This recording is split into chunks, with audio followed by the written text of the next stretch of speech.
Biden administration is once again ignoring the United States Supreme Court, probably to few people's surprise, and they are overreaching with their executive powers. I'm David with Americans for Limited Government. Let's take a look at this story. Biden admin begins wiping away billions of student debt for thousands of borrowers.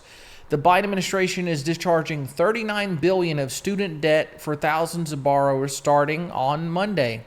The Department of Education announced automatic forgiveness of $39 billion for over 804,000 borrowers who have been in repayment for over 20 years. Borrowers have until Sunday to opt out of the potential discharge program. They're already opted in automatically. The Supreme Court ruled in June that the Secretary of Education does not have the executive power to cancel up to $10,000 in student loan for non-Pell Grant recipients and up to $20,000 for Pell Grant recipients. The Department of Education will use the Higher Education Act and income-driven repayment plans to forgive student loans. The new plan would reduce payments to $0 for those making $32,800 or less annually and would not penalize borrowers for missed payments. This new plan, the Department of Education says it will save borrowers about $1,000 annually, but it could cost taxpayers $558 billion over the next decade.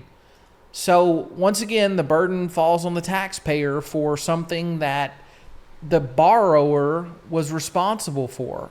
The borrower is supposed to repay the loan, but you're going to have Americans who never even stepped foot on a college campus repaying for people that have been paying over 20 years. And although the Higher Education Act has some limited use, it was never intended to forgive all Americans that have been paying debt over 20 years.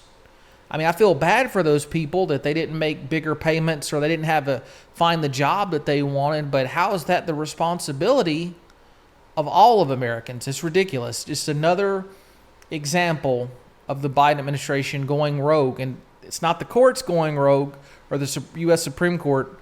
It's Biden not keeping the executive powers in a reasonable place where they actually should be, according to the Constitution.